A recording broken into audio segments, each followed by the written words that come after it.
بەناوی خوای گەورە سڵاوتان لێبێت بینەرانی بەڕێز و خۆشەویست و جەژنتان پیرۆز بێت لەم بەرنمەیەدا تیشک دەخەینە سەر پەیامی جەژن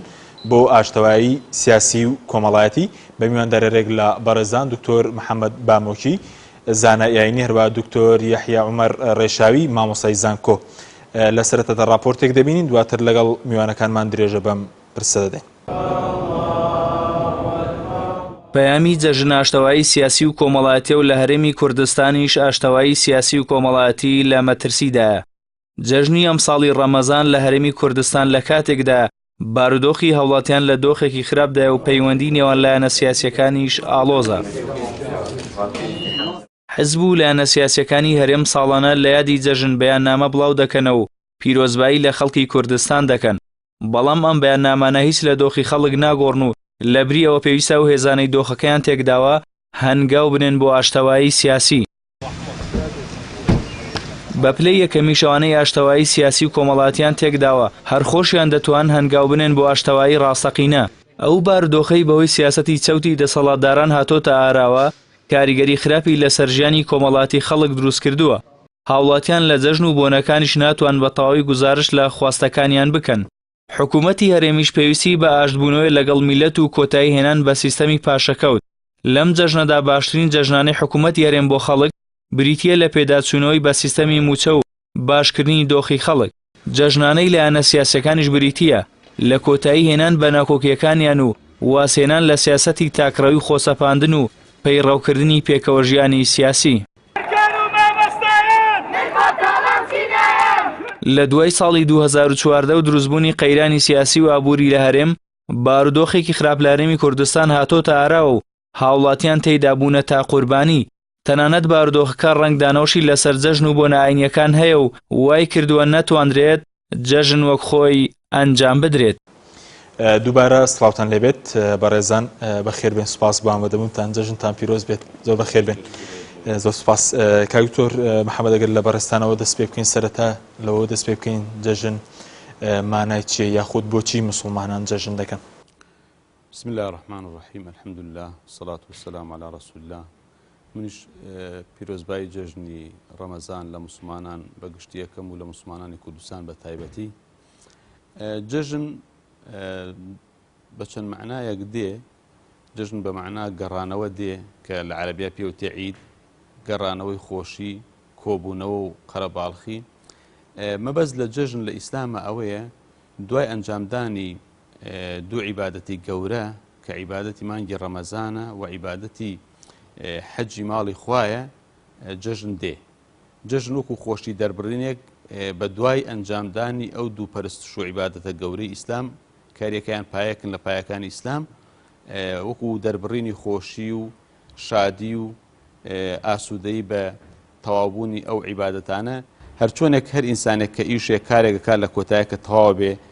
وەکو لە مناسبەیە شتێکی بۆ ئەگەردرێت. ئەمەش ئاوایە چونکە جەژن لە ناو هەموو گەلان و میلەتان و ئاینەکانیشە هەبووە پێش ئیسلامیش ئەوەتە کە پێغەمبەری خوا هاتووە صلی الله علیه و سلم بۆ مەدینە خەڵکی مەدینە دوو ڕۆژیان هەبوو مناسبەی خۆشی و جەژن و شادیان تیا گێڕاوە. پێغەمبەری خوا صلی الله علیه و سلم فەرموویەتی خوای گەورە ئەم دوو جەژنەی بۆ گۆڕیون بە جەژنی ڕەمەزان و جەژنی قوربان. واتە ئیسلامیش ئیقرار لەسەر ئەسڵی جەژنەکە ئەکا بەڵام لە چۆنێتی و سەبەبەکەی و کاتوشتەکان جیاوازی هەیە. جەژنەکانی تریا مناسبەیەکە علاقەی بە کارەساتێکی سیاسیوە هەبووە، ڕووداوێکی کۆمەڵایەتیوە هەبووە، علاقەی بە ئاو و هەوا و وەرز و فەسڵەکانی ساڵەوە هەبووە. بەڵام جەژنەکانی ئیسلام علاقەی بە کاتی ئەنجامدان و کۆتاییهێنانی عیبادەت و پەرستشەکانە هەرچۆنێک شادی و خۆشی لە گەلان و میلەتان و ئاینەکانی ترا هەبووە لە ئیسلامیشە هەبووە. بەڵام فەرقەکەی ئەوە بووە هەم سەبەبەکەی جیاوازە هەم چۆنێتی بەڕێوەچوون و بەڕێوەبردننی جەژنەکەش تایبەتمەندی خۆی هەیە. تایبەتمەندیەکەی مەسە هەردوو جەژنەکە بە نوێژ دەست پێەکە. جەژنی ڕەمەزان مەسەلا لەگەڵ نوێژەکە پێش نوێژ ئەبێ ئەو سەرفیترە و خێر و خێراتە خەڵکەکان بیکەن بیدەن بەو خەڵک و عایلانەی کە هەژار بۆی جەژنی پێ بکەن. پاشان ئەو مەرحەبایی و سەردان و گەردن ئازادی و شتە کۆمەڵایەتیانەشی تایە کە واکو لە جژنی تراوانە جژنی گەلانی تر و میلەتانی تروانە لە جژنی قوربانە سرە ڕای نوێژەکەی حیوان سەربڕینی تایەکە و حیوان سەربڕینش هەمتر لایەنێکی کۆمەڵایەتی گرنگ پڕەکاتەوە بۆشایەکی گەورەی کۆمەڵایەتی هاوکاری فەقیر و هەژار و نەدارەکان لە هەمووشی گرنگترەوەی ئەم جژنانە و مناسبەی ئەم جژنانە لە ئیسلامدا پێغەمبەری خوا صلی الله عليه وسلم چووەتە دەری مەدینەوە کردوتی بۆی لە ساحە و گۆڕەبانێکی زۆر فراوانە و لە شارەکە یەک جژن کراوە یەک نوێش کراوە بۆی هەموو مسلمانان بە قەرەباڵخی بە شێوەیەکی گشتی لەوێ بەشدار بن و یەکتر ببینن و زیاتر وەک بڵێ پەیوەندی کۆمەڵایەتی فراوانتر لە بینی خەڵکەکە دروست بکرێ ینی بەڵام لە جژنەکانی گەلانی ترا زۆر جاری وایە هەر مناسبەیەکە و لەوانەیە هەندێک مۆسیقالیان و هەندێک دیاری و شتی لەو بابەتانە بێ بەڵام لە مەسلەی دەربڕینی خۆشی و شادی و شتەکانیشە خواردن دروستکردن شادی نەشید وتن هەندێک وەکو بڵێ ڕێوشوێن کەواکو و خۆشی دەربڕینە لە جژنەکە ئیسلامیشە بە هەمان شێوەی جژنەکانی سوپاس دەکەم کاکتۆر جەنابش بەخێر بەجێشتان پیرۆز بێت لە سەبارەت بە مەسەلەی ئەوەی کە بە بۆچوونی ئێوە چ جژنێکی ڕاستەقینەیە و چۆن دەکرێت مسلمانان جژنێکی ڕاستەقینە بکەن بەناوی خۆی گەورە منیش پێم خۆشە پیرۆزبایی لە جناوی مامۆستا و بەڕێست و تەواوی کارمەندانی کەناڵی پەیام بکەم بۆنەی هاتنی جەژنی ڕەمەزانی پیرۆزەوە ئومێدەوارم ئەم جەژنی ئاشتەوایەکی حەقیقی بێ و هەمومان لەسەر سفرەی ئاشتەوایەکی کۆمەڵایەتی کۆ ببینەوە بە حقیقت من وا ئەزانم جەژن معنای زۆر گەورەی تایە بەڵام بەداخۆ نەمانتوانیوە لە ئاست گەورەی جەژن نابین چۆ جەژن دەربڕینی خۆشیە جەژن تەکافلی ئیجتیماعیە جەژن پێکەوە ژیانە جەژن هاوکاری و بەدەمەوەبوونی یەکتریە هەر سەرفیترە ئەو شاعیرانەی کە لە ڕەمەزان هەیە و بەدەمەوە چوونی خەڵکی هەژار و نەدار هەموو ئەوانە تەجسیدی ئەو معنە حەقیقانەیە کە لە جەژنە کۆ ئەبێتەوە بەڵام لە جیهانی ئیسلامیە بەهۆی ئەو شەڕ و کوشتار و قەیرانە و گەورانی کە لە جیهانی ئیسلامی بەداخەوە ئێمە جەژنەکانمان لێبووەتە کارە سات و مەساد و کەمتر ئەتوانین تعبیرێکی حەقیقی لە معنای جەژن بکەین ئەوەی کە جنابی مامۆستا ئیشارەتی بکرد فعلا جەژن خەڵاتێکە بۆ ئەنجامدانی عیبادەتێکی گەورە کە مانگی ڕەمەزانی پیرۆزە مسلمان مەفروضە لە کاتی جەژنەکانە تعبیر لە خۆشیەکانی خۆی بکە و پێوە دیار بێ بە جلوبەرگە بە سەردانی کەسوکارە بە گەردن ئازایی لە خەڵکانی دەوروبەر بە کۆبوونەوە لەسەر سفرەی پێکەوە ژیان و ئاشتەوایی کۆمەڵایەتی ڕەنگە ئەمەش لە هەموو کە زیاتر پێویستی بەم تەکافل و پێکەوە ژیانە لایەنە سیاسەکان و بارودۆخی سیاسی بێ کە واقعەکە وای کردووە کە گوزەران و ژیانی خەڵک بەدەست سیاسیەکان سیاسەکانیش ئەگەر مبادرەیەکیان نەبێت لە دروستکردنی جۆرە لە ئاشتەوایی کۆمەڵاتی لەم جۆرە فرسەتانە لە ساڵانی پێشەوە زۆر جار ئەمان بیست کە لە جەژنەکانە عەفوی عام دەرەچوو بۆ زیندانیەکان بۆ نمونە مەفروضە لە ئەم جەژنەشە سەرکردەکان بتوانن فعلا ئەو خۆشیە بگەڕێنەوە بۆ نێو خێزانەکان و نێوماڵی کورد کە یعنی ناشارێتەوە کە ئێستا نێوماڵی کورد شپرزەیەکی زۆر خراپی پێوە دیارەوە خەڵکی لە ڕاڕایەکی دەرونی زۆر خراپە ئاژین قەیرانی دارایی قەیرانی سیاسی هەمووی خەڵکی وا لێ کردووە کە کەمتر بتوانێت تعبیر لە خۆشیەکانی بکە کەمتر بتوانێت لە جەژنی پێوە دیار بێ ینی کاتێک کە جەژنەکان دیان ڕاستە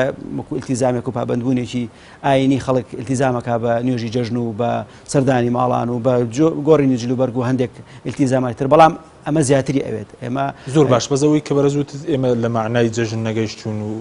جەژن پەیامی زۆر گەورەی تێدا ئێمە جژنی ڕاستەقینەمان نەکردووە من وا ئەزانم ئێمە لە میکانیزمەکانی ئێتیمامدان بە جەژنە وا ئەستەکەم لە ئاستی پێویستانین ئێمە هەر لە سەری ساڵی کۆچی لە یادی لەدایکبوونی پێغەمبەر صلی الله علیه و سلم جەژنەکانە کەمتر ئەتوانین تعبیر لە خۆشیەکانمان بکەین یعنی ئەوەندەی ڕەنگە عالەمی ئیسلامی تعبیر لە حزن و مەساتی ڕەنگە بتوانێت باشکۆنە باش ناتوانێت تعبیر لە خۆشیەکانی بکە یعنی هەر ئەوە بەراورد بکەین بە بۆ نمونە سەری ساڵی میلادی یا جەژنی میلەت و نەتەوەکانی کە ئەوان باشتر تعبیر لە خۆیان دەکەن مامۆستا ئیشارەتی بۆ کاری چییە کە ئێمە وەکو موسڵمانان بۆ نەمانتوانێت تعبیر بە تایبەتی لەو دوو جەژنە بکەین هەم جەژنی پیرۆزی ڕەمەزان و هەم جەژنی پیرۆزی خۆی ئەمە بەشێکی ڕەبتە بە دەسەڵاتی سیاسیەوە ئێستا دەسەڵاتی سیاسی لە هەرێمی کوردستانە بە نمونە کاتێ سەری ساڵی میلادی دێ ئەبینی بودجەیەکی زەبەلاحی بۆ تەرخانەکرێ دەستگا ڕاگەیاندنەکانی بۆ ئەخرێتە خزمەت و حکوومەت پلان و نەخشەی هەیە بەوەی چۆن ئیتیمامە ئەوەی کە ئیسا لە هەرێمی کوردستانە خەڵک خۆڕسکانە ئیتیمام بە جەژنی ڕەمەزانە یعنی دەسەڵاتی بەیاخێک بە جەژن نادات یعنی ناتوانم بە مطلقێ بڵێم بەڵام ئەیتوانی وا بکات کە فعلا ئێمە لە جەژنی ڕەمەزانە جەژنی قوربان بەڵام ئەو کارەکەی چێ کە لە کۆمەڵگایەکی موسڵمان نشینە دەسەڵاتی سیاسی بەیاغ بە بۆنەیەکی زۆربەی میلەتەکەینەدا بەیاغ بە جەژنی تردا کە ڕەنگە هەر گلەیەکە لەوان نەکرد ڕەنگە هەر خۆشمان یعنی بۆ نمونە توانین گلەی لە حیزبی ئیسلامیەکانیش بکەین ئێمەش ئەمان توانی تعبیر زیاتر لەم خۆشیە بکەین یعنی بۆ نمونە باشە حیزبی ئیسلامیەکان توان چی بکەن بە چی تعبیر بەڵێ حیزبی ئیسلامیەکان کەناڵی ڕاگەیانیان لەبەردەستایە حیزبی ئیسلامیەکان جەماوەریان هەیە حیزبی ئیسلامیەکان مزگەوتیان لەبەردەستایە حیزبی ئیسلامیەکان شەقام و کۆڵان و شوێنەکانە وجودیان هەیە ئەمە ئەم تعبیرکردن لە جەژنە پێیانەوە دیار بێ یعنی بەمەعنا ڕێخستنی لە زمانی پێغەمبەر صلی الله علیه و سلم ئەگەر خەڵک هات پێێتە دەرەوە و لە دەرەوە جۆرێک لە چالاکی و نما ئەبێ لەم سەردەما ئێمە زۆر احتمام بەوە زیاتر بین بەمەعنا ئەو منداڵانەی ئێمە دەوروبەرەکەمان لە یادەوەریە تۆمار ببێ کە جەژنێکی خۆشی بەڕێ کردووە نەک شتێکی قرس لەسەر دەرونی یعنی ئێستا نایشارینەوە بە ئەتراف بۆ بکەین کە هەندێک جار هەندێک خانەوادەی ڕەنگە موسڵمانان هەبێ کاتێک کە جەژن دێ چونکە ڕۆتینە و دووبارە بوونەوەی هەندێک مەراسیمە کە نەمانتوانێت ئیبداع و داهێنانی باشی تیا بکەین ڕەنگە جۆرێک لە قورسایی لەسەر دەرون دروست ببێ کە ئەمە زۆر مەترسیدارە بۆ ئێمە تەنها دوو فرسەتمانێ بۆ دەربڕینی خۆشی جەژنی ڕەمەزان و جەژنی قوربانە مەفرۆزە میکانیزمەکانی ئەم اهتیمامدانە بگۆڕێەوە بە شێوازی جۆرا و جۆر بە پێشبڕکێ و مسابقات بە دەرچوون بۆ دەرەوە بە کۆبوونەوەی خێزانەکان بەوەی کە یعنی بۆ نمونە هەر ئەو شێوازی سەردانەکان یعنی میکانیزمەکەی بگۆ ینی هەموو ئەوانە واکات کە فعلا ئێمە ئەو جەژنە بێتە جەژنێک کە هەمومان مناڵەکانمان دەوروبەرمان دڵیان پێ خۆش بێەوە تەمەنای کەنجارێک کە دووە سوپاس دەکەم کاک دکتۆر محەممەد سپارەت بە مەسەلەوەی کە هەینی پیرۆزی ئیسلام زۆر بەیاغ لە پتەوکردنی پەیوەندی کۆمەڵایەتیەکان دەکاتەوە یەکێک لەو ئەرکانش کە لە جەژن ئەندابریتە لە سەردانی کۆمەڵایەتی بەیاخی مەسەرەن جەژن و گرنگیدان بە پەیوەندی کۆمەڵایەتیەکان چییە؟ وڵاوە لە چەند خاڵێکە خۆی بینێتەوە یەکەم ئەوەی باسم کرد ئەو بەیەکەوە نوێژکردن کە نوێژی جەژنە و حتا نوێژی جەژن لە وڵاتانی ئیسلامیا وایە زۆر کەسی وایە کە نایە بۆ نوێژی جەژن دێ ینی وەکوڵێ مناسبەیەکە بۆی هەموو خەڵک یەک ببینێ گردن ئازادی لە یەک بکە ئەنجا سەردانی ماڵەکان ئەنجا مەسلەی ئەو سەرفیترە و حیوان سەربڕین و قوربانیکردنەکەەوەش علاقەیەکی باش لە بینی دەوڵەمەند و هەژارەکانە دروستەکە هاوکاری و بڵێ دەستگیرۆی فەقیر و هەژار و کەم دەسە و عایلەکانە کە ئاسی بژێوی و مەعیشەتیان لە خوارە پاشانیش زۆر جار ینی ئەو علاقانە کە علاقەی کۆمەڵایەتی لە بینی خەڵکە تێک چووە بەس هەر هۆیەک بۆ لە هۆکارەکان لە درێژایی ساڵا لە جەژنەکانە چاکەکرێتەوە ینی خەڵک وا ڕاهاتووە گردن ئازادی و علاقەیان ئەگەر دەنیان لە یەک دابڕی و علاقەیان ئاسایی بکەنەوە لە جەژنەکانە علاقەکان ئاساییەکەنەوە یعنی هەموو ئەم شتانە کۆبوونەوەکەی نوێژی جەژن بەشداریکردنی هەمویان لە سەردان و بەسەرکردنەوەی خێزانی و بەسەرکردنەوەی عایلەی و بەسەرکردنەوەی گەڕەک و شارەکان لەناو خۆیانە لەگەڵ هاوکاریە مادیەکە کە دەوڵەمەندەکان چ بە سەرفیترە بێت چ بە قوربانیەکانیان بێیکەن بۆ هەژارەکان ئەمانە واکەکەوە علاقەی کۆمەڵایەتی لە بینی خەڵکە بەرەو پێشچوونێ بەخۆیەوە ببینێ سەرەڕای ئەوە ئیسلام هەر بە شێوەیەکی گشتی داواکە لە موسڵمانان هەرچی هۆکاری خۆشەویستی و برایەتی و محەبەت و پەیوەندی بەهێزکردنە بگیرێتە بەر لە سەلامکردن لە هەدیە بۆ یەکتر برتن لە لابردنی هەر هۆکارێک کە عەرقەلەی لە ڕێی خۆشەویستی و برایەتی و دۆستایەتیە ئەمانە هەموو بۆ ئەوە خەڵکەکە پێکەوە بژین خەڵکەکە بە شێوەیەکی ئاشتیانە لەگەڵێکا بژین پەیوەندی و علاقەی کۆمەڵایەتیان بەهێز بێ وەکو خزم وەکو دراوسێ وەکو هاوشاری وەکو هاوزمان هەمیشە هاوکار بن لەگەڵێکا ئەوەتە پێغەمبەری خوا فەرمێ صلی الله علیه وسلم لا یؤمن أحدكم حتى يحب لأخيه ما يحب لنفسه ینی بردوێتەوە ئاسەو ئەگەر ئینسان دراوسەکەی براکەی دۆستەکەی وەکو خۆی چی شتی بۆ خۆی پێخۆشە بۆ ئەوشی پێخۆش نەبێ ئیمانی نییە ئیتر ئیمانی نییە هەر لە ئەسڵا ئیمانی نییە ئیمانەکەی نوقسانە هەر تەفسیرێکیان بێ بەڵام هەدەف چییە لەوەی کەیانی پیرۆزی ئیسلام جگە لە مەسەلەکە لە بۆ نمونەبوونێکی وەکو جەژنە زۆر جەخت لە سەر پەیوەندی کۆمەڵایەتی و پتەوکردن دەکرێتەوە لە کاتی ترشە جەخت لە پتەوکردنی پەیوەندی کۆمەڵایەتیەکان دەکرێتەوە بەڵێ لە هەموو کاتێک ئێستا ئینی لێکات بەڵام لەوانەیە لە هەندێک مناسبەتە زیاتر هەندێک شتی ئیزافەی بۆ دروستە بێت. ئەمە لە پێناوی چییە؟ لە پێناوی کەواکو خەڵک علاقەیان خۆش بێ بە خۆشی و ئاشتی لەگەڵ یەکا بژین، جەوێکی محەبەت و برایەتی و دۆستایەتی باڵ بکێشە بەسەر کۆمەلگاکە. بەڵێ بەزەوەی کاک دکتۆر باسی کرد کاک دکتۆری حەیەتۆ شاورە لەسەرەوە کە بۆ نمونە لە وڵاتی موسڵمانیشینە وەکو پێویست پێشوازی لە جەژن ناکەین، وەکو پێویست نەماتوانێت پەیامەکانی جێبەجێ بکەین. بەڵێ منیش هاوڕام، بەڵام هەروکو جەنابیشی فەرمووی هەردوو لایەنی دەسەڵاتیش و میلەتیش کەم تەرخەمن. دەسەڵات بۆ هۆکارانی کە بەدەستی ئەوەیە. باش ئەرکی دەسەڵات چیە بۆ نمونە ئەرکی میلەتیە؟ کەم دەسەڵات ئەرکی ئەوەیە بەو هۆکارانە کە ئەتوانێت گرنگی و ئیتیمام و بایەخی بۆ پێ بدرێ بۆ جەژن بیکە. مثلا لە ئیعلامە ڕاگەیاندنی عوتڵە بە هەموو شێوە، یعنی ئەو دام و دەستگانەی کە معنی و پەیوەندی دارن بە جەژنەوە، وەکو لە سەری ساڵایکە بۆ جەژنی ڕەمەزانیش بیکە. پاشانیش چی پێویستەکە لە بوجە و ئیمکانات تەرخانیکە بۆ بەڕێوەچوونی ئەو جەژنە. ئەمانە هەمووی ئیشی دەسەڵات و حکوومەتە. ئیشی میلەتی ژەوەیە وەکو خۆی ئیحتیمامی پێبا. یعنی ئێستا موسڵمانی وابینی جەژنە نەهاتۆ بۆ جەژن، نە نوێژی کردووە، نە چێشتی لێ ناوە، نەخۆی گۆڕیوە. ئەمە چیان؟ ئەمە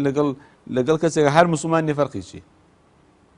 بەڵام سیرەکەی لە مناسبەیەکە وەڵامە ئەمڕۆ عیدی میلادی مناڵەکەمە ئەچێ بۆ بازار و هەدەی بۆ کرێ و نازام شیرینی بۆ کرێ و کە هیچ علاقەی بە ئێمەوە نییە. با و نەریتێکی مەسیحیە، بەڵام ئەمان کەی ئاینەکەی خۆیەتی، هی وڵات و نیشتیمانەکەی خۆیەتی، هی کوردایەتی و کەلتور و شارستانێتەکەی خۆیەتی ئیتیمان بەمەیان نادا،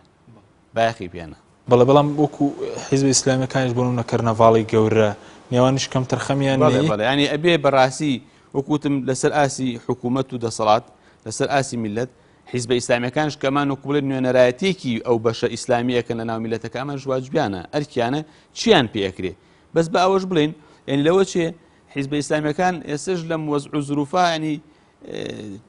توانای ئەوان مەحدود بێ، بەڵام لەوەی کە پیانەکرێنەکەن ئەوانش کەم تەرخەمن، کەم تەرخەمیان ڕاگەیانەکان ئیحتیمامی پێبن، لە جەماوەریان لە ناو جەماوەر و خەڵکی خۆیانە ئیحتیمامی پێبن، مامۆستا و کەسایەتی ئاینەکانیان ئیحتیمامی پێبن، ڕێکخراوە مەدەنیەکان کە هەیەە ئیحتیمامی پێبن. ئالەم چەند بوارە ئیحتیمامی پێ بدرێت پێوە دیارە. بۆ نمونە ئێستا مەسەمان چەندێک خەڵکیان هەیە لەو بازاڕە، هەمووی هەندێشت هەڵواسیە و هەندێک مەزاحیری جەژن لە بازار و دوکان و شتەکەی خۆیان نیشاندا دەرەکەوێ، بەس ئەوەکو تەعزیە وابێ ئترانی جەژنی چی. سپاس دەکەم کاک دکتۆری حەیەگەر بگرم و لای بەڕێز سەبارەت بەوەی کە جگەر لە ڕووە کۆمەڵایەتەکەی ئەوەی کە بەڕێز وتت جەژن چ پەیامێکی تەیە بۆ ئاشتەوایی سیاسی ئەو ناکۆکیانێکی ئێستا ئێمە لە کوردستان دەیبینین، چ پەیامێکی تێدایە؟ من ئەگەر ئیزافێ بکەم بە قسەکانی جەنابی مامۆستا، خۆی ینی ئەوەی کە جێگەی دڵخۆشیە لەگەڵ هەموو ئەم ینی قسانی کە کردمان، خەڵکی ئێمە خەڵکی کوردستانی باشوور بە تایبەتی خۆی خۆڕسکانە احتیمام بە جەژنەیە، احتیمام بەم ینی بۆنە ئاینیانە زۆر بە شێوەیەکی جددی احتیمامی پێیەوە. ئەو احتیمامدانە ڕەنگەیاتەوە لە ینی سەردانی بازار، کڕینی جلوبەرگ بۆ مناڵەکان، دروستکردنی خواردنی بەیانیان، ئامادەبوون لە نوێژی جەژنە، هەموو ئەمانە جێگەی دڵخۆشین. بەڵام ئێمە ڕەنگە تەمەحەکەمان زیاتر بێ، یعنی گەریستەمان بیستە بۆ منە لیژنەی باڵای ئامادەکاری بۆ جەژنی ڕەمەزان لە هەرێمی کوردستانە شتێکی ئەوە هەبوایە، شتێکی ئەوە هەبوایە فعلەن ئێمە هەستمانە کرد کە فعلەن احتیمام بە جەژن نەدرێەوە بۆنەیەکی کۆمەڵایەتیە کە هەموو مسلمانان تایە مشتەرەکن و ئێمەش میلەتەکەمان لەسانەوە پێنجی مسلمانە مەفروضە حکوومەتیش احتیمام بەو مەجالەدا. من برادێک پێی وتموتی لە من پێشنیارێکم نووسی بوو لە ئەکاونتی خۆمە لە فەیسبووکە ئەم جەژنە وا بکەین کە هەر 20 خێزان بەیەکەوە لە شوێنێکە کۆ ببنەوە و ئابەوە شێوە احتیمام بە جەژن بین. برادێک لە ئەوروپاوە لە نەرویج بووە بزانم پۆستێکی بۆ نووسی، کۆمنتێکی بۆ نووسی بووم کە ئێمە لەو شارێکی خۆمان تیاین شارەوانی شوێنەکەمان شارەکە خۆی کە ئەزانێ مسلمانی زۆری تایە هەموو جەژنێک گۆڕەپانی شارەکەمان بۆ تەرخانەکە مسلمانەکان لەوێ کۆ ئەبنەوە خواردەمەنی ئەوان ئامادە ئەکرێ مسابقات و پێشبڕکێ لە مناڵەکان ئەکرێ بۆ کوێ بۆ جەژنی مسلمانان لە وڵاتێکی ئەوروپیا یعنی مەفروض بوو ئەمە لە وڵاتی خۆمان بکرێ ئەو جۆرە ئیتیمامدان و جۆرە بایەختانە سەبارەت بە پرسیارەکەی جەنابەت فعلا یعنی ڕەنگە خەڵک زۆر چاوەڕێ بێ لە سیاسیەکان کە مژدەیەک بدرێ بە گوێیانەوە فعلا خەڵک تامەزرۆی ئەوەیە لەم قەیران و لەم کێشە و گرفتانە دەرچێەوە ئاسۆیەکی ڕوون ببینێ لەوەی کە ژیانی بەرەوکیو ئەڕواوە ئەمەش لە دەمی سیاسیەکانەوە بیبیسیەوە جەژنی ڕەنگە فرسەتێکی باش بێ بۆ ئەوەی سیاسیەکان ئومێد دەکەین لەم جەژنا ئەو جۆرە مژدانە بدرێ بە گوێی خەڵکە جۆرێک لەم عینادە سیاسی و لەم غڕورە سیاسیە لایەنە سیاسیەکان کەمێک تەنازول بکەن یعنی نا غڕوری سیاسی خزمەت بە خەڵکەکە و نا عینادی سیاسیش خزمەت بە خەڵکە هەردوو جۆرە تەعاملەکە لەگەڵ بارودۆخی هەرێمی کوردستانە کە بارودۆخێکی زۆر ناسکە و هەمومان پێویستمان بەوەیە کە بەیەکەوە ببین و جەژنی ڕەنگە فرسەتێکی باش بێ بۆ ئەم پێکەوە بوونە بۆ دروستکردنی جۆرێک لە ئاشتەوایی کۆمەڵایەتی خەڵک یعنی ماندووە هیلاکە ئەوە جۆرێک لە ئاسوودەی و جۆرێک لە پشووی بۆ دروست بێ ڕەنگە جەژن فرسەتێکی باش بێ بۆ سیاسیەکان بۆ ئەوەی ئەم جۆرە پشوویە بن بە ڕۆحی خەڵک و وا بکەن کە خەڵک ئەگەر چی گیرفانیشی چۆڵ عەلە قەلبەلانی کەمەوە دەرونی ئاسوودەی بۆ بگەڕێتەوە چکە ئێستا هەم گیرفانیشی خاڵیە هەم دەرونیشی ڕاڕا و جۆرێک لە تووشی قەلق بووە ئەگەر ئەویان پێ ناکرێت لایەنە دارانەکان پێ ناکرێت لەو ڕۆی کێسە مەسەر ڕەنگە زۆر سەرکردەی سیاسیە زۆر حیزب پێوێت تەنانەت بێکەوە دانەنیشن دەنگی هەن بەیەکەوە نەبێ بە زۆرێک لە جۆرەکان خۆی ینی ڕاستیەکەی وا بزەم هەموو لایەک ئەیزانین ئەوەش ئەیە کۆتایی دانانیشتن هەر دانیشتن تۆ هەربێ پێکەوە دانیش ینی هیچ حلێکی کەد نییە ئەم لایەنە سیاسیانە کەس ناتوانێت تاپۆی هەرێمی کوردستان بکە بۆ خۆی هەمومان بەشدارین لە چارەنووسی هەرێمی کوردستانە ئەم بەشداربوونەوە ئاکات کە ئەبێ حساب بۆ یەکتری بکەین حساب بۆ یەکردنەکەشەوەی لە هەنگاوی یەکەمەوە بتوانین بەیەکەوە لەسەر مێزی گفتوگۆ بەیەکەوە دانیشین طبعا ئەمە مەفروض بوو خەونی هاوڵاتی کورد خەونەکەی زۆر گەورەتر بێ بەڵام بەداخەوە خەونەکان ئەوە بچوو کردوینەتەوە ئێستا ئێمە هەموو خەونێکمان بۆ بەوەی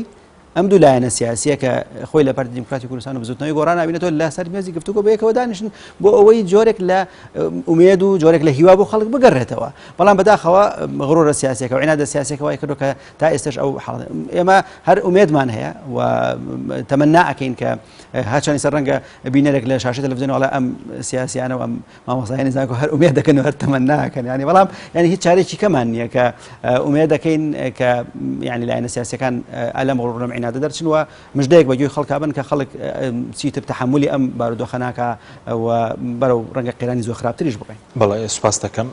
ناوبرێکمان هەیە دەگەڕێنەوە لای بەرزتان بەڵە بینەرانی بەرز ناوبڕێکی کورت و دەگەڕێنەوە لاتان لەگەڵمان بمێنەوە بەرنامەی ئەمڕۆ با سپۆنسەری کۆمپانیای ئەسێ بۆ بازرگانی مۆبایل شیری ئەڵتونسا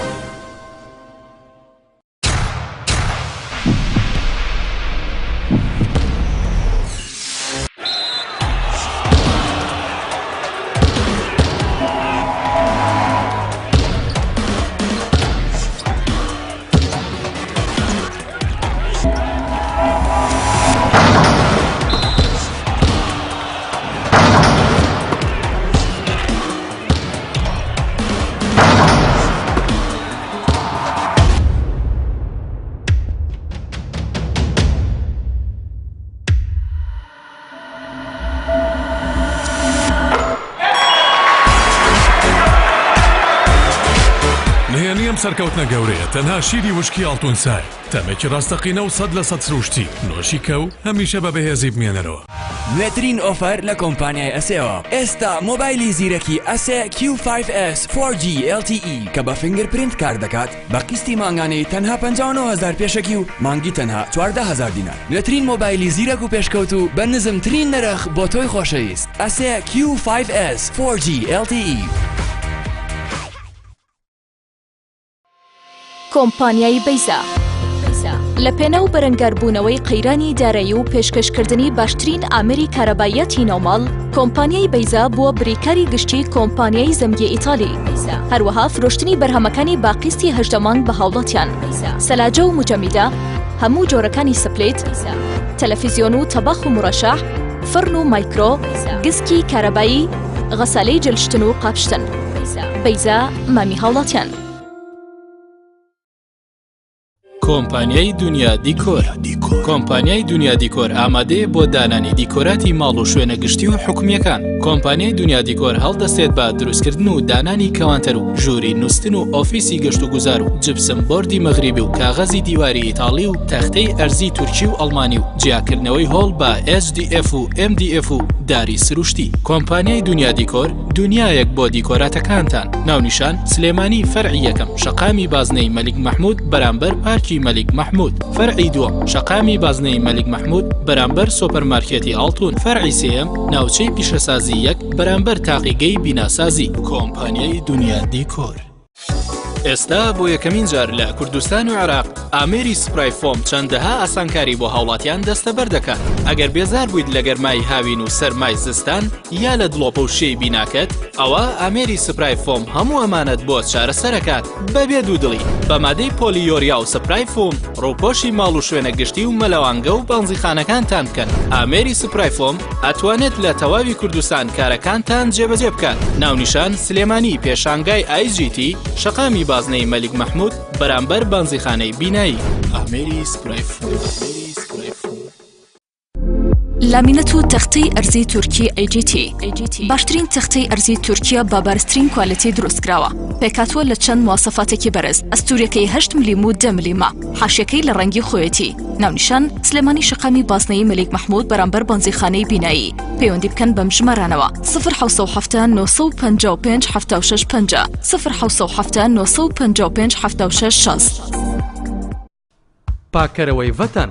پاکەرەوەی ڤەتەن بۆ پاکردنەوەی قاپ، کەفێکی زۆر و بۆنێکی خۆش، خاوێنکردنەوەیکی تەندروست. تایبەتمەدی پاکەرەوەی ڤەتەن یەک دانە لە ڤەتەن بەرامبەر 3 دانێ لە پاکەرەوەکانی تر. پاکەرەوەی ڤەتەن بۆ پاکردنەوەی مافور و فەرش و مۆکێت دوای خاوێنکردنەوەی بە گەسکی کارەبایی. ڤەتەن گشت لە کەوپیسی چەوریەک لا ئەدات و نوێ ئەکاتەوە. بۆ ئەم بەهارە با جلوبەرگەکەت بە پاکەرەوەی ڤەتەن نەرم و بۆن خۆش بکرێت تا جیاواز بیت. خانمی بەڕێز بۆ ڕیمەجاری هەراسانی کردویت لە جیران پاکەرەوەی ڤەتەن بە دڵنیایی بەکاربێنن. قەنەفە و مێز و کورسی و گشت پێداویستەکانی ناوماڵ بە پاکەرەوەی ڤەتەن پاچیان بکەرەوە. بۆ یەکەم جار لە کوردستان و عێراق فاسی ڤەتەن بە بۆنی خۆش گەیشت. بۆ ئەوەی جلوبەرگەکانت بێ لەکە و هەمیشە پاک بێت فاسی ڤەتەن بەکاربهێنە. پاکەرەوەی ڤەتەن بۆ خاوێنکردنەوە و لادانی چەوری سەرتەباغەکانتان کە هەمیشە جوان و تەندروست دەبێت. پاکەرەوەی ڤەتەن بۆ خاوێنکردنەوە و لادانی کلسی کتری و چادان و مەخسەل و بانیۆ کە خەونی زۆری ئافرەتان بوو. ئامەشمان چارەسەر کرد بە مارکەی ڤەتەن. پاکەرەوەی ڤەتەن لە سەرتاسەری تورکیا بەکاردەهێنرێت چونکە باشترینە. ئەوانەی ڤەتەن بەکاردەهێنن هەرگیز نایگۆڕن، دووبارە دەیکردنەوە. نرخی گونجاو باشترین کوالەتی پاکەرەوەی ڤەتەنە. خاوەن چەندین بڕوانامەی نێودەوڵەتی لە سەرتاسەری جیهان. بە هەمیشە ماڵەکانتان خاوێن و بۆن خۆش و تەندروست بێت بە پاکەرەوەی ڤەتەن. گەر بە دوای کوالێتێکی بەرز دەگەڕێی بەرهەمەکانی پاکەرەوەی ڤەتەن بەکاربهێنە. پاکەرەوەی ڤەتەن ماڵەکانتان بە خاوێنی دەهێڵێتەوە. تۆپ ئارت تاکە بریکاری تۆڕی میدیایی کۆمەڵ بۆ دروستکردن و بڵاوکردنەوەی ڕیکلام. تۆپ ئارت. دووبارە سڵاوتان لێبێت بەڕێزان. کاکدکتۆر محەممەد ئەگەر بگەرم و لای بەڕێز سەبارەت بەوەی کە کاکدکتۆر باسی لەوە کرد کە پێویستە لایەنە سیاسیەکان لە خۆیاندا ئاشتەوایی سیاسی ڕابگێنن. ئەی سەبارەت بە بینی نێوان ئێستا میلەت و دەسەڵات یاخود بڵم بینی حکوومەت و میلەت چی بکرێ بۆ نمونە لەم جەژنە یاخود پەیامی جەژن چییە بۆ ئاشکردنەوەی مەسەرەن میلەت دەسەڵات چی بکات؟ وڵای دەسەڵاتە بێ ئەو هەڵانەی کردوێتی ڕاستی کاتەوە. ئەو خراپانەی بەرامبەر بە میلەت و گەلەکەی کردوێتی چاکیان کە. ئەوش ئەوەیە ژیانی خەڵکی تێکاوە، گوزەرانی خەڵکی خراپ کردووە. ئەمە ژوای کردووە تا تەسیری لەسەر باری کۆمەڵایەتی خەڵک کردووە. یعنی خێزان هەیە پیاوەکە خێزانەکەی نردوتەوە ماڵی باوکیەوە هیچ دەسەڵاتیان نی. کوڕەکە چۆتە بۆ ماڵی باوکی و ئەوش ئەگەر مناڵوشتیان نەبێت چۆتە بۆ ماڵی باوکی ئافرەتەکەش. لەبەرەوە حکومەت بەڕاستی بێ هەوڵ بدا چارەسەرێکی ڕاستەقینە بۆ ئەم قەیران و بۆ ئەم کێشە بدۆزێتەوە. هەر بە بەڵێنی ناڕاست خەڵک تەفرە نەدا، خەڵک نەخلافێنێ. ینی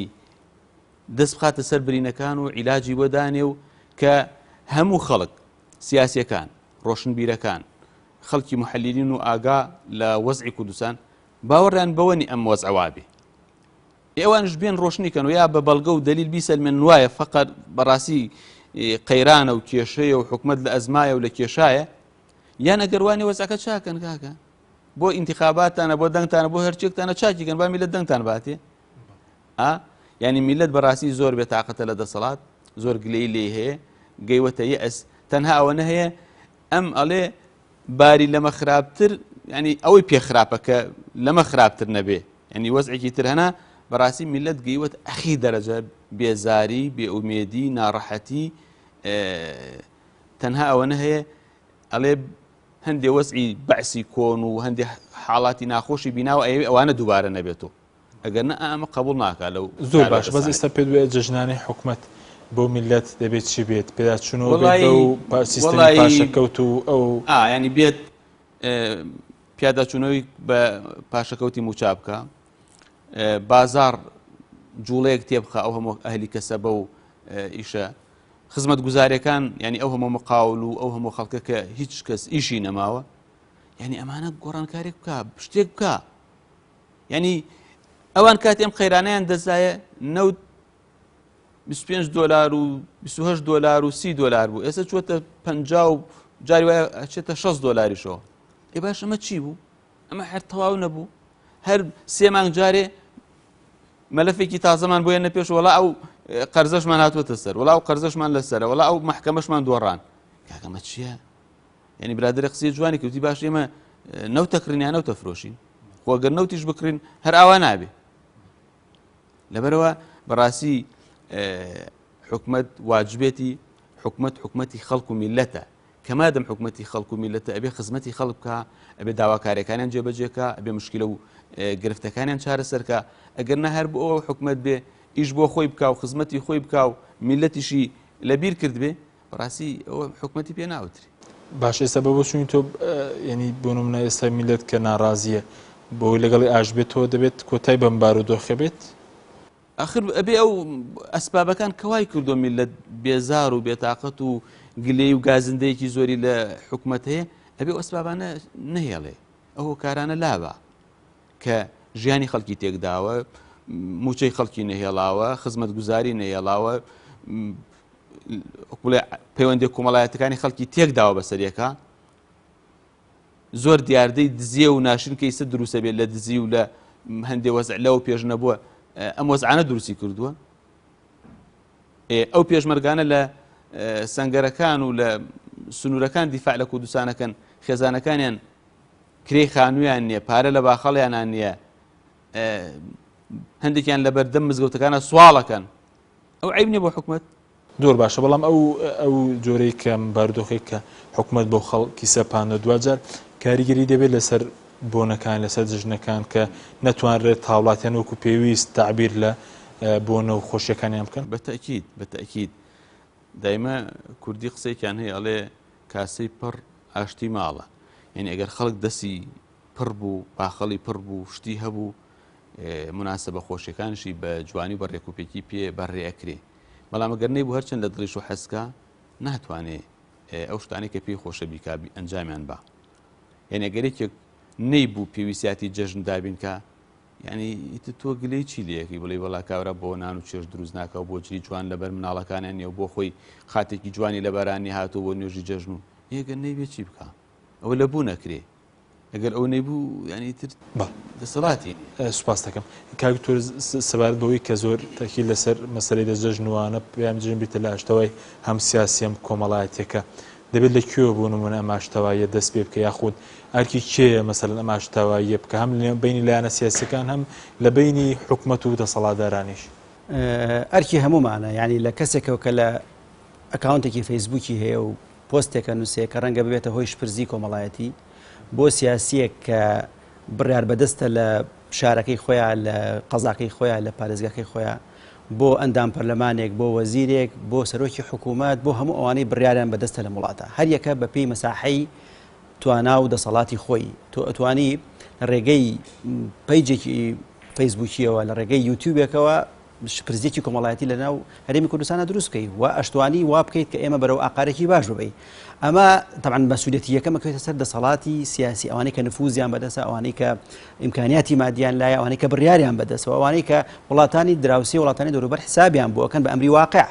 مادام تۆ لە وڵاتانی دەوروبەر حسابت وەکرێ وە خەڵکت خسوتە سەر ئومێدی ڕیفراندۆم و دەوڵەت و خەڵکت و قەنەعەتێک کە ئەم بارودۆخە ڕەنگە بەرەو باش بوون بڕوا مەفروضە ئاسەواری ئەم باشبوونە دەرکەوێ ئێمە ئەوە نزیکەی 2 ساڵە وەکو مامۆستا فەرمووی ینی سعری نەوت بەرز بووتەوە بەڵام ئاسەواری ئەمە لە بژێوی خەڵکان نابینین یعنی آخر مژدەکە حکوومەت یا بە خەڵک ئەڵێ ئەو فەرمانبەرەی کە مۆڵەتی بێموچەی وەرگرتو ئەتوانێت مۆڵەتەکەی هەڵوەشێنێتەوە ئەمە هەموو مژدەیەک بوو کە حکوومەت لەم جەژنی ڕەمەزانە یای ئەتوانێت یعنی سێ ئەم ئینجازە عەزیمە کە حکوومەت لەم بەرە جەژنانە بە خەڵکی یاوە یعنی مەفروض خەڵک تەوەقعی زیاتری ئەکرد خەڵک یعنی بەم بارودۆخەی کە هاوڵاتیەک کرێخانەکەی 500,000 و معاشەکەشی هەر ڕەنگە 500,000 بێ آخر من تێناگەم ینی حکوومەت دەرک بەمە ناکە ئەو ئاپۆرای خانەنشینانەی کە کارە ساتێک و مەساتێکە لە بەردەم بانقەکانە ئەوەستن و بەو شپرزی و بەو فەوزایی کە موچیان وەرەگرن و پاش 40 ساڵ خزمەت ئەوە خزمەتەوە ئەوە پاراستی کەرامەتی هاوڵاتیە بەداخەوە هەچەند ئێستا ئەجوای جەژنە مەفروض ئێمە باسمان لە خۆشی و لە پێکەنین و لە دەربڕینی شادی بکردای بەڵام واقعەکە ئێمە واقعەکە کە ناچارە بین هەر لە جەژنەکانیشە باسی ئەم بارودۆخە قەیرانە بکەین کە هەرێمی کوردستانی تایە ئێمە سێکتەری کشت و کاڵمان وەزعی زۆر خراپە سێکتەری ئابووریمان زۆر شپرزە سێکتەری یعنی بوارە کۆمەڵایەتەکەمان دەیان قەیران و کێشەمان لە مەحکەمە لە دەرگاکانە یعنی هەموو ئەم مەجالانەی کە حکوومەت مەفروضە ئیشی لەسەر بکە بەداخەوە هەمووی ڕۆژ بە ڕۆژ پاشە کشەیەکە ینی هاوڵاتیەکی بەسە زمان کاتێک کە ئەوێت تەماتە بچێنێ و بەرهەمەکەی بچێنێتەوە و قازانجەکەی بخاتە گیرفانی بە زەرەر ئەیفرۆشێ و ئەمەش یعنی کە مەجالی کشتوکاڵ کە مەجالێکی زۆر حەیوی و زیندووە بە هەمان شێوە مەجالی بزنس و ئیشەکانی کە هاوڵاتیان بە شێوەی گشتی قەیران و گرفتیان هەیە هەموو ئەوانە واکات بەڕاستی بەداوا ئەستە سیاسەکە بۆ نمونە چێ دەبێت ئاشتەوایی مەسەن لە کوێوە دەست پێ بکە بەماکانی ئاشتەوایی خۆی لە گەڕێکێکە کاتێکە 2 ماڵ ئەبێ بە شەڕیان عادەتەن خەڵکی گەڕێک واتەوەقعەکەن سەرۆکی ئەو ماڵە ینی ئەو کەسێک کە ینی بەخێوکەری ئەو خێزانەیە یا دیارە لە ناو ماڵەکە ڕەمزی ئەو ماڵەیە ئەو مبادرەیەکی هەبێ وابزەم ئەوانی کەش ڕەنگە بەدوایە ئەو جۆرە هەنگاوانە بنێن دیارە بەڕێز مەسعود بارزانی ڕەنگە ئەگەر بتوانێت ئەتوانێت هەنگاوی گەورە بنێت بە جۆرێک لە یعنی تەنازوو لە هەندێک لەو داواکارانێک کە هەیە لە بە هەمان شێوە بزوتنەوەی گۆڕان ئەو جۆرێک لە ڕەنگە یعنی ئامادە نەبوون لە هەندێک کۆبوون ئەمان پێکەوە ئەتوان بەڕاستی ئەگەر تەسحیە و قوربانی نەین هەموو لایەک هەنگاوی کە ناچی لە پێشەوە یعنی ئێمە تاکەی لەم بارودۆخە چەق بەستووا بمێنینەوە ئایا ئەمە هەر هەمان سیناریۆ دووبارەکەینەوە هەمان ئەو قسانەی کە ساڵی پار کراوە منۆ ئەزانم ئەگەر ئابم بارودۆخە بڕێن ئەو جۆرە شیکردنەوە شرۆڤانەی کە ساڵی پار کردووانەوە بارودۆخی سیاسی ساڵی داهاتوش هەمان شیکردنەوە هەمان ئێمە مەفروضە بەرەو خەونی گەورە بڕۆین هەموو هاوڵاتێک لە هەرێمی کوردستانە باس لە دەوڵەتەکە کەسێک نییە ناکۆکێت ئاشتەوایی کۆمەڵاتی خەڵکی شێرتێکداوە بەدڵنیاییەوە ئەوەی یعنی ئەمە ڕەنگەیاتەوە لە باری دەرونی خەڵکە ڕەنگەیاتەوە لە باری کۆمەڵاتی خەڵکە ئینسە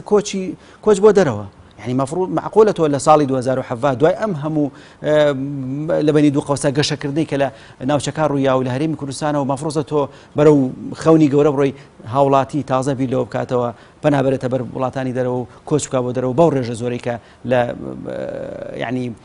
شاشەکانەوە ئەیبینین بەداخەوە یعنی ئەمە حاڵتێکی مەساویە مەفروضە دەسەڵاتی سیاسی بەخۆیان بچێتەوە و مراجعەیەک بۆ ئەم بارودۆخە بکات کە لە هەرێمی کوردستانە. بەڵێ سوپاس دەکەم کاکتۆر محەممەد سەوار بگرم و لای بەرز ئەوەی کە لە جەژندا مەسەلەن خەڵک گەرنی یەکتر ئازاد دەکات مەسەلەن بۆ نمونە چی بکرێ بۆەوەی کە دەسەڵاتداران میلەت گەردنیە ئازاد بکات ینی چی بکرێت وڵا جا گردن ئازادی بە دوو شێوەیە کرێ یا ئەمەیە تۆ حەقێکت لای کەسێک کە حەقەکە بۆ بگەڕێن تۆ گردنی ئازاکەی یا لەبەرخوا باوەڕ ناکەم خەڵک لەبەرخوا گردنیان ئازاکە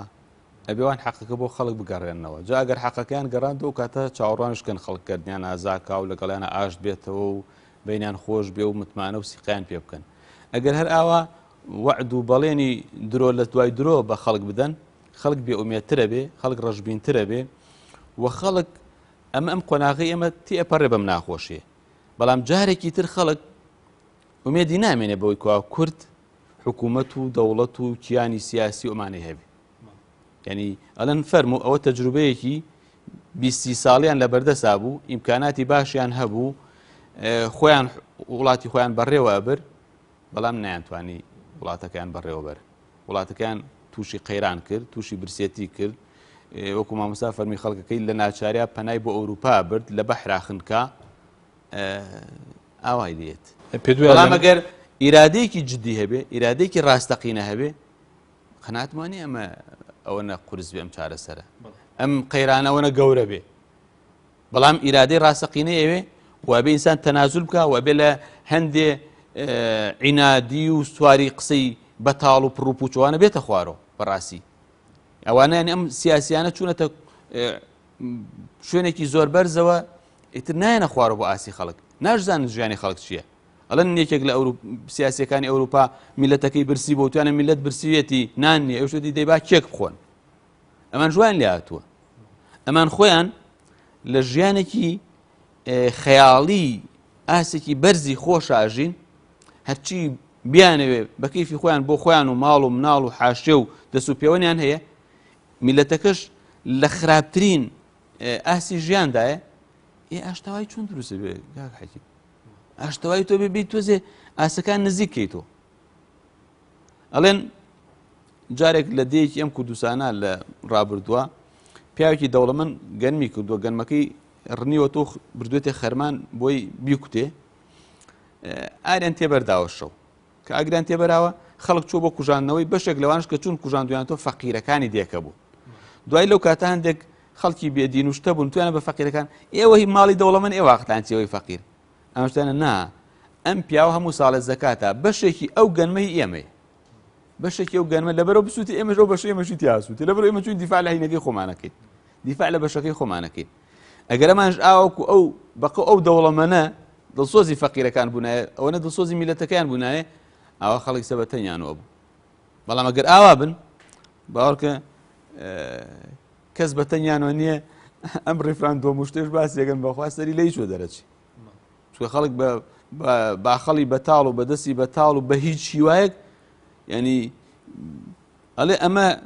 حکومەت و دەوڵەت حکومەت بوو ئەمە دەوڵەت نەبوو ئاوای لێکردن جا بێ بە دەوڵەت و مشتی بەدەست بێ ئێستا تۆزێ زەختی ئەم لاولای لەسەر ئاواکە جاو کات ئەگەر بەرەڵا بێعیی بە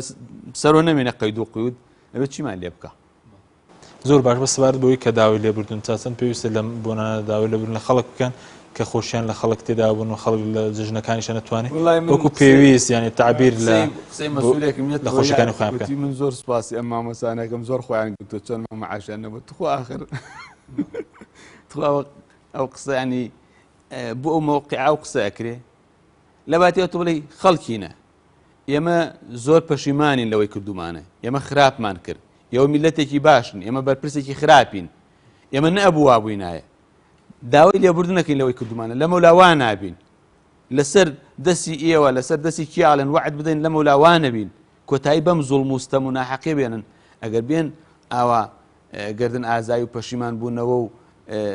وەزعێکی ئاوا بکەن باش ئەگەر نە هەر لەسەر تاس و حمامی خۆیان و وەسەر وەزعی خۆیان بەردەوام بن ئاخر ئاشتەوای چی بکەن لەگەڵ میلەتان میلەت چی چاکا لەگەڵیانە چی هەیە چاکی کا میلەت چی ماوە میلەت چاکی کا لەگەڵیانە سەر عەرز و ژێر عەرز نەما ئەمان نەیفرۆشن یعنی نەوت و بەرهەمی ئەم وڵاتە ژێر عەرزەکەیشیان بۆ 20 ساڵ و 30 ساڵ فرۆشتووە یعنی تۆ تا 20 ساڵ ترش بیر لەیج مەکەرەوە اینجا وەزعەکە ئاوایە سپاس دەکەم یعنی ئەمیسە پارەی 30 ساڵی تریشی وەرگرتووەکو سەلەم اینجا ئاوا وەزعەکە بەڕێوە بەڵێ کاکتۆر تۆ ڕێی چیە سەرەوەی کە میلەت چۆن گەردنی دەسەڵاتداران ئازاد بکە یاخود لەگەڵیان ناژ بێتەوە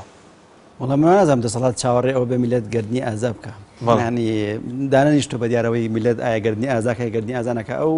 ینی بەو شێوازە مامەڵەکەوە دەسەڵات لە هەموو دنیا کەم تا زۆرێک بەم غڕورە ئەوێت تعامل بکە لەگەڵ هاوڵاتیانە بەس تەمانە باوەڕ ناکەم بۆ کەس بچێتە سەر و ئەم شێوازە تەعاملەوەی کە مامۆستا ئێشارەتی پێ کرد کە يعني هەندێک حاڵاتی زۆر مەساوی هەیە کە هەندێک بەرپرس هەندێک قسەی نابەرپرسانە ئەکەن لەسەر شاشەکان چکە خۆی لە جیهانێکی تایبەت ئاژی کە ئەمە نەقڵ بۆ ئەنجومەنی وەزیران کەڵێن لە کۆبوونەوەیەکە ئەجەندای کۆبوونەوەکە لە کۆتایی کۆبوونەوەکە باسی گەڕانەوەی پاشەکەوتی موچیان کرد بۆ جۆرێک لە پێکەنین لە گاڵتەکردن بە شعوری هاوڵاتیان کە ئەمە ئەگەر نیوەشی ڕازبێ هەر مەسات و کارەساتێکی گەورەیە یعنی هیچی تێناچێت بە بەرپرسەکانی ئێمە بێنە سەر شاشە تۆزێک تعبیر لە معاناتی خەڵک بکەن یعنی بڵێن لەبەر ئێمە هاوبەشی معاناتی ئەوێن یعنی کاتێکە تۆ هەر هاوڵاتی ئاسایی کاتێکە کۆبوونەوەکان ئەبینێ بە قاقا و بە پێکەنین و بەوانە کۆتایی پێدێ و بۆ دەست پێکەوە بۆ کۆتایی پێ ینی هەستاکە ئەم بەرپرسە لەگەڵ معانات و لەگەڵ مەشاکیلی ئەوە یعنی کە باز لە غاندی و باز لە هەندێک نموزەجی سەرکردەی جیهانەکرێکە لەگەڵ معاناتی خەڵکا ژیاون باز لە سەحابەکان و لە زەمەنی پێغەمبەر صلی الله علیه وسلم کە چۆن عومەر کوڕی خەتاب لەگەڵ معاناتی خەڵکا ژیاوە باز لە هەموو ئەو نموزەج تاریخیانە کرێکە هەستیان کردو بە معانات و بە کێشەکانی خەڵک باز لە سەرکردەی هەندێک وڵاتەکرێکە خانوویەکی بەسیتی هەیە و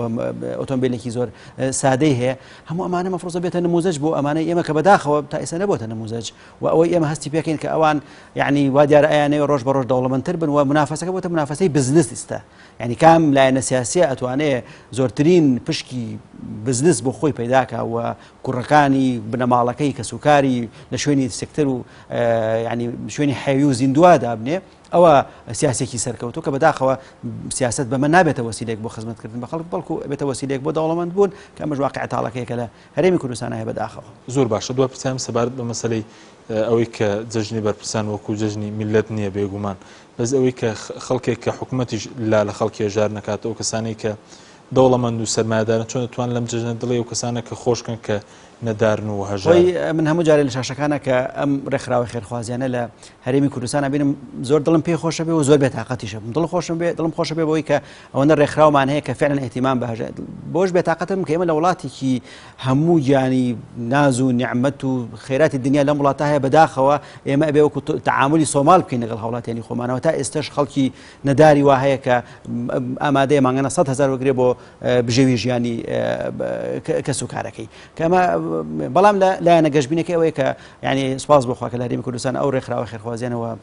ینی منظماتی مجتمعی مەدەنی ڕەنگە بڵێم لە دەسەڵات و لە حکوومەت زیاتر بە ئەرکی خۆیان هەڵەسن و احتیمام بە ئەو مەجالایان کە ئەمە هەندێک جار ڕەنگە گەڕانەوەی خەندە بۆ سەر لێوی ئەو خێزانە بکوێتە ئەستۆی ئەم جۆرە ڕێکخراوە بەڵ کاکتۆرەگە تۆش شتێکت مابە لەسەر هاوکاریکردنی ئەو کەسانی کە کەم دەرامەتن لەم جژنەدا وەڵام من هەر نمونەیەک دێنمەوە لە کتێبێک خوێنمەوە ئەڵێ خلافەتی عومەری کوڕی عەبدولعەزیزە لەو ئەفریقا کەیسە بە ملیۆنەها خەڵک لە حاڵەتی فەقر و برسێتی و هەژاری ئاژین ئەوەنە زەکاتەکە زۆر بوو دووسێ جار هەر جوابیانەنار فەرمی بیدەن بە فەقیرەکانتیان فەقیرەکانمان تەواو کردو فەرمی بیدەن بە قەرزی قەرزارەکانتیان ئەوەشمان تەواو کردو وتی گەنجەکان ژن بۆ بێن ئەوەشمان کردووە وتی جێش چی پێویستە پێویستی جێشی لێ تەواوکەن تیان ئەوەشمان کردووە وتی ئەو گاور و جوولەکانەی لەوێن و قەرزارن لە وڵاتە ژین قەرزی ئەوانیش بن قەرزی ئەوانیشیان هاو تیان هەر زۆرە وتی دەگەنمی پێ بکڕن بیبن لەسەر شاخەکان بڵاویکەنەوە با تەیر و تویر و باڵندەکان بیخۆن با نەوترێ لە وڵاتی ئیسلام و دەوڵەتی ئیسلامیات تەیر و تویر و باڵندەکانیش برسیان بوو ئەو خەمی خواردووە لەوەی گاور و جوولەکە کە غەیرەدینن لە ئیسلامە تەیر و تویر و باڵندەکان کە خوایان ژێنێ ئەوانش برسیان نەبێ لە ئەفریقا و نەوتیشی نەبوو هەر بە گەنم و زەکاتی سادەی ئەو سەردەمە لەبەرەوە عەدالەت هەبوو لەبەرەوە تەوزیعی سەرۆ بە عەدالەت دابەشەکرا بەسەر خەڵکە لەبەرەوە کاربەدەست و بەرپرسەکان پاک و نەزیه بوون ئەوەتە بەشی تەیر و تووریشی لێ ئەمێنێ گەنم و دانیان بۆ بکڕن و لەسەر شاخەکان بۆیان بڕێژن بەڵام لە وڵاتی نەوت و خەزنەی کوردستانی ئێمە خەڵک ئەبێ لە مزگەوتەکانە پارەی بۆ بکرێتەوە خەڵک ئەبێ ینی نوێژ خوێنەکان بچۆن خەمی لێ بخۆن وەڵی من لە مزگەوتی خۆمە پیاوێک شتێکی بۆ گێڕامەوە کە باسم کرد دووسێ نەفراتن بۆ لامتیان مامۆستا و عایلە لەکوێ با ئێمە بچین یارمەتیان بدەین ئەو پیاوە بۆی گێڕامەوە هەر نوێژ خوێنێکی مزگەوتە وتی ماڵێکیان پیشانام 37 نەفەر دووسێ عایلە بوون پێکەوە لە خانوویەکی بەخوا 7 مەتری 100 مەتریا بوون کرێ لەم ئاوارانە وتی کە ڕۆشتم تی بەخوا مناڵی 6 ساڵیشیان بە ڕۆژوو بوو نەخۆشیشیان هەبوو نەخۆشییان هەبوو نەخۆشی قورسی هەبوو ئەم پیاوە بە غیرەت و بە شەرەفە خۆی خانوویەکی هەیە لە شوێنێکی سیاحی بەشێکیانی بردو بۆ خانوو سیاحی ئەمانی تریش بەشی 2 مانگ ئازوقە و خواردن و پێویستیاتی بۆ کڕیون بڕیاریشی داوەتی تا لە ژیانشە مامۆستا مانی 6 حەوەرەقیانە دەمێ هەتا من پارە مایە 1-2 نەفەر پیان دابوون بیدەمێ بیگەینێتەوەتی مامۆستا من نامی من خۆم بینیانەکەم خەڵکی ئاوا بە غیرەتەیە شخصێک کە بە پارەی خۆی بە کەسابەتی خۆی بە زەحمەتی خۆی پارەی پێیا کردووە ئاوا خەڵک لە خەم لە فەقیر وەژارە خوا ناردوێتی لە تاران حبێکیان ویستۆ نەخۆشییان بۆ بۆی بێ ها چۆ لە بازار هەرچی پێویستی ئەم ڕەمەزانە و مانگێکی تریشی وە دابین کردوون جل و بەرگ و هەرچیان ویستە بۆی کردوون خانوویەکی سیاحی خۆی کە بۆ سیاحی لە منتەقەی سیاحی دروست کردووە 12 نەفەریانی بردووە لەو خانوودای ناو بە هەموو پێویستیاک و بکە ماوەی کە کەیسێکی بۆ دروست نەکەن بەڵێ سپاسان دەکەم سپاس بۆ ئامادەبوونتان بەڕێز دکتۆر یەحیا عومەر ڕێشاوی مامۆستای زانکۆر و بەڕێز دکتۆر محەممەد بامۆکی زانای ئاینی سپاسان دەکەم و دووبارە جەژنتان پیرۆز بێت بەخێر بێن دووبارە جەژنیەوەش پیرۆز بێت بینەرانی بەڕێز و خۆشەویست سوپاس کە تاکو ئێستا لەگەڵمان بوون سوپاس بۆ هاوکارانم تا بەرنامەیەکی تر خواتان لەگەڵ